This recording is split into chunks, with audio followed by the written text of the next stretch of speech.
Assalamualaikum warahmatullahi wabarakatuh. Dalam video kali ini, saya akan menampilkan hasil wawancara dengan guru SD yang saya idolakan. Video ini adalah pemenuhan tugas ulangan tengah semester mata kuliah Etika dan Profesi Keguruan yang dipegang oleh Bapak Ahmad Sulaiman MAG.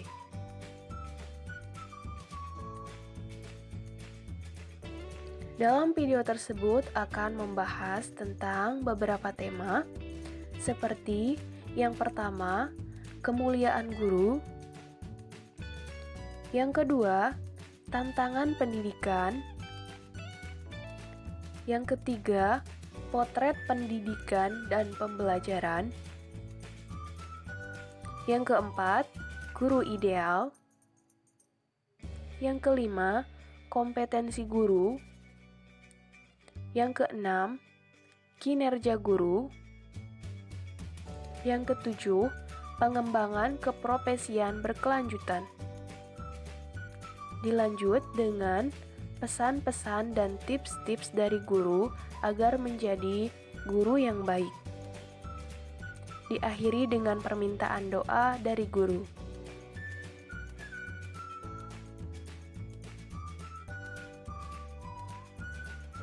Assalamualaikum warahmatullahi wabarakatuh. Pertama-tama, izin memperkenalkan diri, nama saya Sri Nurlayani, kelas 5B, Prodi PAI.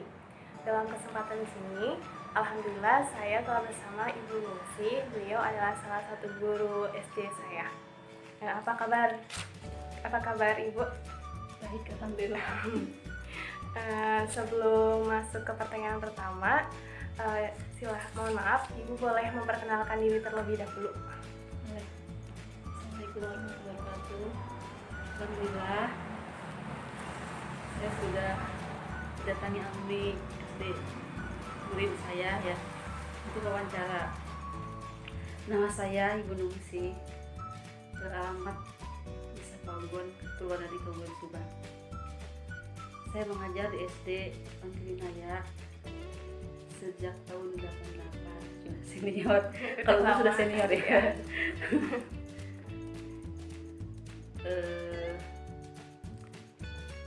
Ibu mengajar. Iya, saya mengajar kelas 2 SD.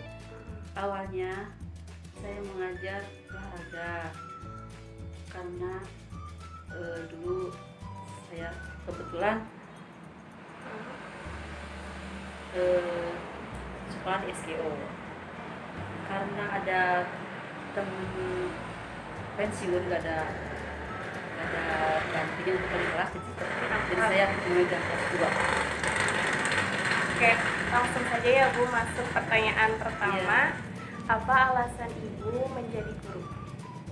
Alasan saya menjadi guru, sebenarnya guru itu adalah cita-cita ibu sejak kecil. Jadi gimana ya, pengen jadi guru gitu. Pas alhamdulillah gitu, cita-cita itu ya terlaksana. Ada kesempatan. Ada kesempatan ya, masih banyak kesempatan dulu itu.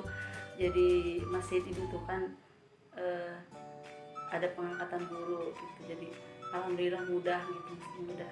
Ya. Oke, pertanyaan kedua. Menurut Ibu, kemuliaan apa saja yang didapat ketika menjadi guru? Kemuliaan menjadi guru sih sebenarnya emang alhamdulillah sangat bagus gitu ya.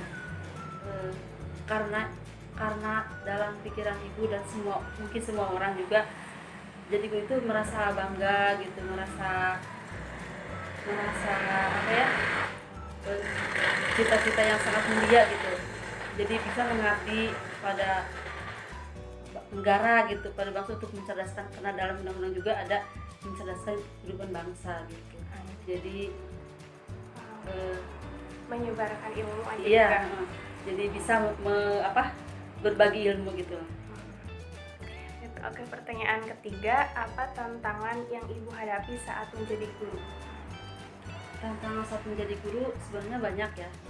Tantangan misalnya namanya juga kita menghadapi dengan makhluk hidup, maksudnya bukan makhluk manusia gitu. Jadi banyak tantangan, apalagi anak-anak gitu, anak-anak di SD mah jadi berbagai karakter masih itulah, masih perlu bimbingan gitu, jadi tantangan banyak. Apalagi menghadapi anak-anak yang hiperaktif gitu, yang menghadapi yang anak yang malas, yang pendiam, jadi banyak tantangannya banyak sih. Tapi di samping itu semakin banyak tantangan, ibu semakin ada usaha gitu ya, dengan cara pendekatan, membimbing gitu, jadi supaya dia kembali ke ke karakter yang bagus lah, istilahnya seperti itu. Nah, yang pertanyaan nomor 4, solusi dari tantangan yang ibu sebutkan ada nggak? Solusinya ya membimbing anak itu, supaya misalkan ada anak yang kurang memperhatikan itu ya, solusinya membimbing, pendekatan dengan cara BP lah. Kalau di SD kan nggak ada BP, jadi guru sendiri yang membimbingnya gitu. Jadi menasihati, jadi supaya dia berkarakter yang baik lah. Oke. Pertanyaan nomor 5, bagaimana kondisi pembelajaran saat ibu mengajar? Kondisi kelasnya gimana? Oh iya, kondisi kelas pada waktu mengajar ya emang seharusnya mah kan menyenangkan gitu ya, menyenangkan, merasa nyaman gitu. Jadi kita usahakan sebisa mungkin menyenangkan gitu, supaya anak nyaman gitu. Oke. Pertanyaan nomor 6, upaya apa saja yang meningkatkan proses dan hasil belajar? Menurut ibu? Ya, menurut ibu kalau untuk mencapai hasil itu, jadi ada penilaian gitu, di akhir pelajaran ada penilaian, Evaluasi gitu. iya, evaluasi gitu. Jadi untuk mengetahui sampai di mana dia menyerap pelajaran. Pertanyaan nomor 7, ibu kan adalah guru teladan Sri ini dalam mengajar. Ada nggak sih tips-tips menjadi guru seperti ibu? Ya, untuk menjadi guru mah kita diusahakan, kita kan pertama harus cinta dulu ya, cinta dulu sama pekerjaan kita, harus loyal, harus apalagi ya, kita mencintai pekerjaan kita lah. Jadi supaya kita tidak merasa terbebani gitu istilahnya. Jadi merasa menyenangkan ya? Iya, bisa menyenangkan dan terus senang lah, suka dukanya senang. Oke, pertanyaan nomor 8, insya Allah nih Sri punya cita-cita jadi guru. Iya. Ada nggak saran untuk Sri? Untuk Sri ya sebenarnya jadilah guru yang baik gitu ya, terus nanti Gak apa-apa ya.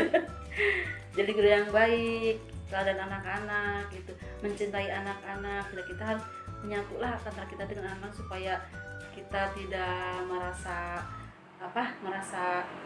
asing ya. Apalagi sih Yang terbaik aja. yang Melakukan yang terbaik gitu. ya gitu. Maksudnya supaya kita mencintai pekerjaan kita lah, diusahakan gitu supaya tidak merasa beban gitu, supaya senang selalu gitu, enjoy dan sebagainya. Nomor 9, kan di guru itu harus ada 4 kompetensi ya, Iya, Bu. iya. Kompetensi pengetahuan, kepribadian, Iya. sosial, sama profesional. Dan dari keempat kompetensi itu apa yang paling ibu kuasai? Iya, ya seharusnya mah kan semua dikuasai ya. Harus Tapi- semuanya. Tapi kan namanya guru itu Manusia kan juga. profesional ya Neng ya. Iya. Jadi usahakan kita harus menguasai profesional itu gitu. Jadi kata ibu mah gitu. Jadi Iya. usahakan kita harus menguasai profesional, apapun yang terjadi kita harus hadapi gitu. Jadi yang lebih cenderungnya harus profesional gitu. Melakukan tugas dengan baik. Iya. Ya, pertanyaan terakhir ya, Bu. Upaya apa yang ibu lakukan untuk mendapatkan kompetensi profesional tersebut gitu? Ya dengan cara, banyak cara sih ya nih ya. Dengan cara kita mengikuti, kalau misalkan mengikuti seminar gitu ya, terus KKG, terus apalagi sekarang kan ada semenjak online gitu, banyak di webinar gitu. Jadi seperti itulah. Pertanyaannya sudah selesai, Bu. Ya. Mohon maaf kalau mengganggu waktunya ya, Bu. Enggak apa-apa nih. Minta doanya juga. Iya. Terus Wawancaranya diakhiri dengan wassalamualaikum warahmatullahi wabarakatuh. Waalaikumsalam warahmatullahi wabarakatuh. Di sini saya akan menyampaikan beberapa kesimpulan dari materi yang telah dipaparkan pada pertemuan pertama sampai pertemuan ketujuh. Nah, dalam pertemuan pertama sampai ketujuh ini, etika dan keprofesian itu mempunyai 7 tema. Yang pertama yaitu tentang profesi guru, alasan menjadi guru, pembahasannya. Dan yang kedua itu tentang tantangan pendidikan. Yang ketiga, pertemuan ketiga temanya itu adalah tentang guru profesional. Guru profesional ya, atau video pembelajaran seminar seperti itu. Dan pertemuan keempat yaitu kompetensi guru. Pertemuan kelima membahas tentang tema guru ideal. Dan pertemuan keenam itu membahas tentang materi kinerja guru. Dan pertemuan terakhir ketujuh atau sebelum UTS itu materinya MGMP atau musyawarah guru mata pelajaran. Nah, yang pertama itu pertemuan pertama itu menjelaskan profesi guru. Guru itu memiliki banyak sekali kemuliaan, diantaranya yaitu dihormati di lingkungannya, terus menyumbangkan jasa kepada negara untuk mencerdaskan generasi bangsa. Nah, guru juga memiliki derajat yang tinggi itu. Kenapa? Karena memiliki pahala yang mengalir walaupun gurunya sudah meninggal. Jadi ada 3 amalan yang tidak akan putus ketika seseorang mati. Nah, yang pertama itu amal sedekah, terus yang kedua itu ilmu yang bermanfaat, dan yang ketiga itu anak soleh yang mendoakan ibunya. Nah, dari 3 tersebut ada ilmu yang bermanfaat. Nah, jika guru ini mengamalkan atau mengajarkan ilmunya kepada orang lain terus diamalkan oleh orang lain tersebut, maka pahalanya akan mengalir terus-menerus walaupun guru itu tidak melakukan, dan bahkan guru itu meninggal, pahalanya akan terus mengalir. Nah, banyak sekali kemuliaan guru ya dalam Islam ataupun dalam lingkungan gitu. Nah, setelah membahas dari kemuliaan guru, di pertemuan pertama juga membahas tentang alasan kenapa ingin menjadi guru. Nah, alasan kenapa murid-murid ingin menjadi guru di sana juga udah disampaikan beberapa. Nah, alasan saya ingin menjadi guru yaitu karena yang pertama termotivasi dari guru SD atau guru SMK juga, karena mereka mengajarkan ilmunya tuh dengan menarik, dengan teknik atau metode yang menarik. Jadi materi yang disampaikan itu alhamdulillah tertanam dalam ingatan saya sampai saat ini, dan itu menjadi kenangan yang memori epic gitulah, karena mempunyai materi atau ingatan dari SD gitu. Jadi guru-guru yang memotivasi saya untuk menjadi guru itu mempunyai teknik dan juga penyampaian yang nggak ngebosenin, dan juga bisa membuat saya tertarik dengan pelajaran sehingga rasa ingin tahunya tuh digali gitu. Nah, yang pertemuan pertama itu tadi telah dijelaskan segitu. Yang pertemuan kedua itu tentang tantangan pendidikan. Nah, dalam tantangan pendidikan saat ini ada beberapa yang sering kali dijumpai, yaitu seperti mahalnya pendidikan di Indonesia. Nah, ini merupakan tantangan pendidikan yang sangat memberatkan kalangan atau masyarakat dalam ekonomi rendah. Jadi kan pendidikan itu adalah hak bagi semua manusia atau semua anak di negeri ini, tapi banyak sekali anak-anak yang tidak mendapatkan hak pendidikannya, yaitu yang pertama karena faktor ekonomi, yang kedua ada juga dengan faktor lingkungan.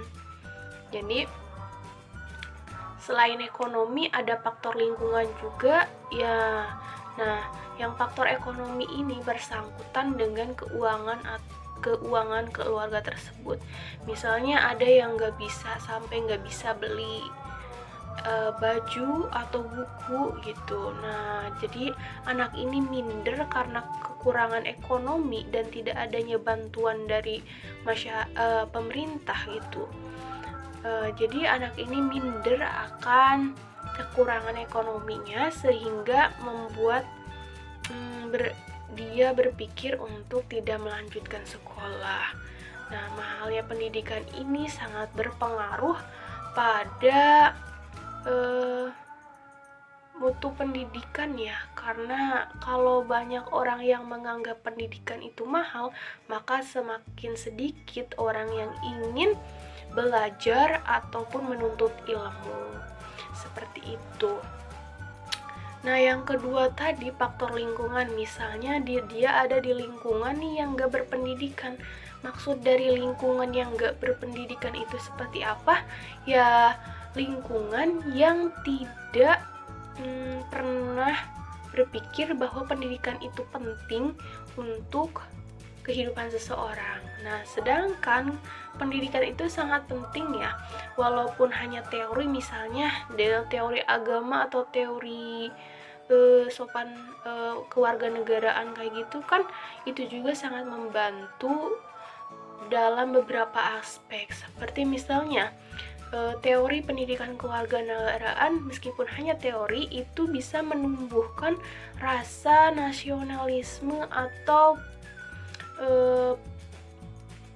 patriotisme dalam diri seseorang. Jadi di mana nanti ada misalnya krisis yang mengancam negeri, anak tersebut sudah ditanamkan rasa nasionalisme dan patriotisme sehingga bisa membela negaranya. Kalau misalnya itu mempunyai sisi mempengaruhi beberapa aspek ya, seperti tadi yang saya jelaskan. Terus misalnya dalam teori pendidikan agama, misalnya pendidikan kan sangat penting, apalagi agama ini menyangkut pada aspek sikap misalnya. Jadi meskipun hanya diajarkan secara teori, namun dia tahu bahwa kelakuan atau perlakuan atau sikap mana nih yang dibenarkan oleh agama dan mana yang tidak. Meskipun dalam kenyataannya banyak sekali yang tidak mengimplementasikannya ke dalam kehidupan nyata, tapi setidaknya dia tahu dan ada kemungkinan juga untuk merubah sikap tersebut. Nah, jadi tantangan pendidikan yang tadi yang paling sering ditemui itu adalah mahalnya pendidikan. Dan yang kedua itu keterbatasan guru terampil. Maksudnya apa? Ya, di Indonesia ini banyak sekali guru-guru yang diangkat karena dia mempunyai kerabat atau mempunyai sangkutan sama orang-orang yang ada di sekolah tersebut. Misalnya saudaranya udah ngajar di sini, jadi dia mengangkat saudaranya, atau disebut dengan nepotisme kalau nggak salah ya, nepotisme. Jadi mementingkan, menyalahgunakan kekuasaan untuk kepentingan sendiri itu. Nah, kalau misalnya banyak orang-orang yang seperti itu yang menyalahgunakan kekuasaan untuk mendapatkan keuntungan keluarganya sendiri, itu bakal berefek kepada mutu pendidikan. Karena apa? Karena pemilihan guru atau seleksi gurunya itu tidak sesuai dengan apa yang harus dipersiapkan, itu sesuai dengan kurikulum gitu loh.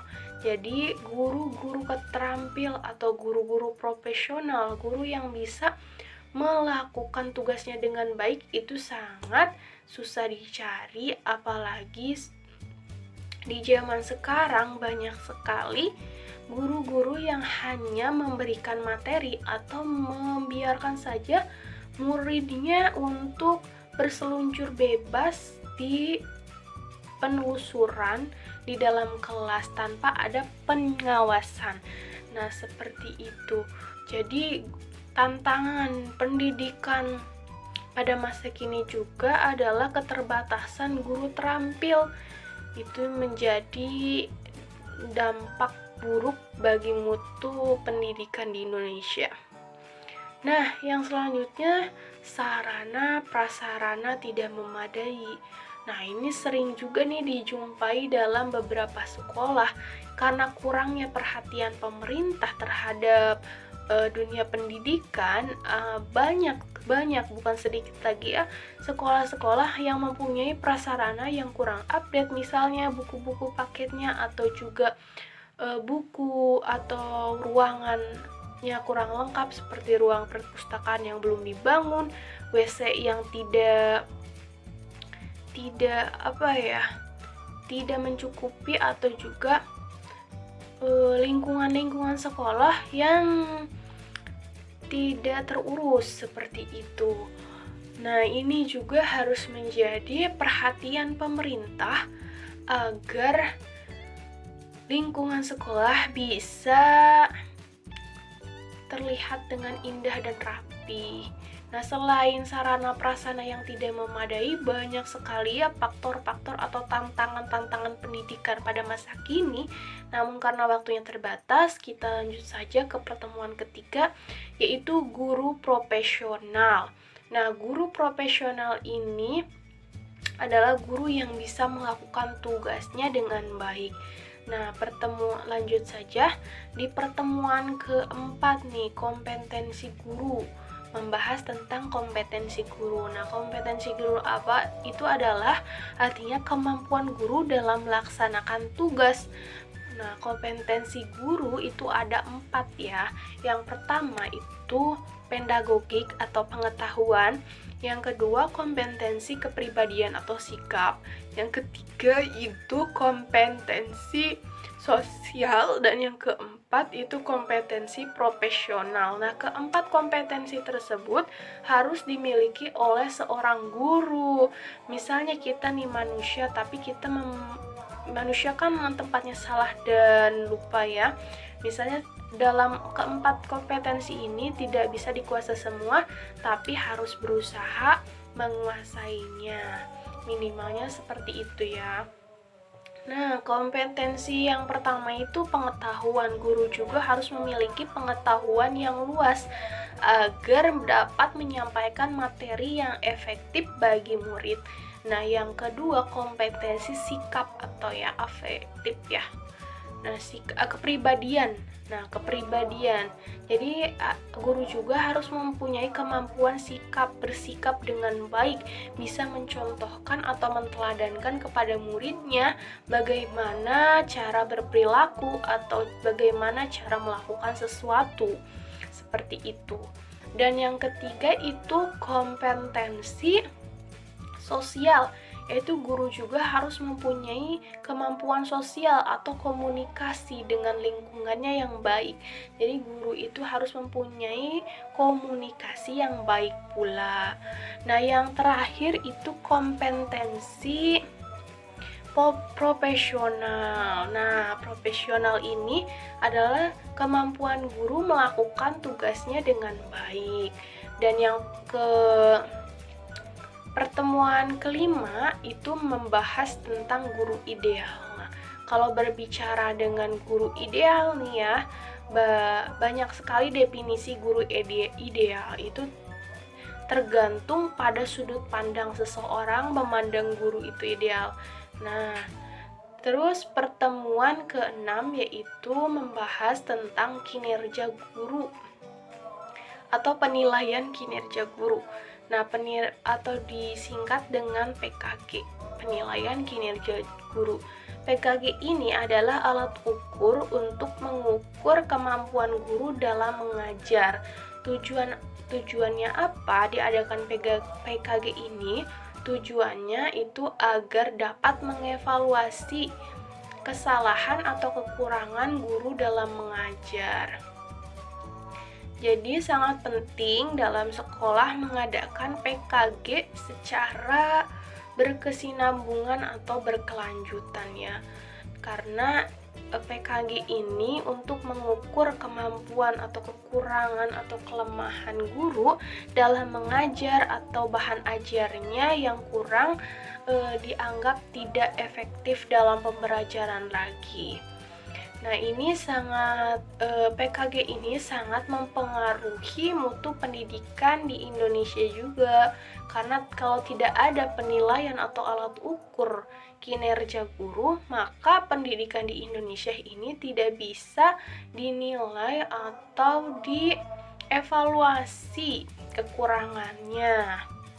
Nah, yang pertemuan ketujuh itu pertemuan terakhir, yaitu membahas tentang MGEV, musyawarah guru mata pelajaran. Peran utamanya adalah untuk memfasilitasi guru dalam bidang studi yang sama dalam bertukar pendapat dan pengalaman. Nah, kata guru saya, MGEV ini merupakan program yang dikhususkan kepada studi atau pelajaran tertentu dalam tingkatan SMP, sekolah menengah pertama. Jadi dalam tingkatan sekolah dasar SD, MI ataupun tersebut, dalam tingkatan tersebut tidak ada MGMP. Jadi untuk mata pelajaran khusus seperti pelajaran PAI, guru-guru PAI aja, guru-guru MTK saja, tapi hanya itu, seperti itu. Nah, peran utamanya itu untuk memfasilitasi guru dalam bidang studi yang sama. Jadi kalau PAI, MTK dalam bertukar pendapat dan pengalaman. Jadi seperti pelatihan untuk bertukar pendapat atau pengalaman dalam mengajar yang dilakukan oleh guru-guru yang mempunyai kesamaan dalam pengajaran mata pelajarannya. Seperti itu. Nah, dari pertemuan pertama hingga pertemuan ketujuh tadi sudah saya sampaikan materi-materinya. Nah, di sana juga kita dapat menarik kesimpulan bahwa dari ketujuh 1 sampai 7 pertemuan ini kita bisa menarik kesimpulan bahwa pendidikan di Indonesia memiliki beberapa kekurangan atau tantangan ataupun juga mempunyai sistem yang harus diperbaiki dengan beberapa evaluasi dan juga penilaian. Seperti guru di Indonesia harus memiliki 4 kompetensi, terus juga guru di Indonesia ini juga harus memiliki jiwa yang bisa membangkitkan minat belajar murid. Jadi tidak hanya memberikan materi pelajaran kepada murid, tapi membangunkan jiwa rasa ingin tahunya agar dapat menambah ilmu dengan lebih banyak lagi. Nah, mungkin dalam penjelasan pertemuan ke-1 sampai ke-7 tadi telah disampaikan. Semoga bisa dimengerti dan diakhiri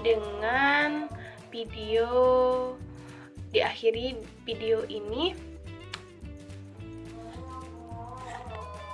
Itulah hasil dari pertemuan pertama sampai 7 materinya yang telah saya bahas.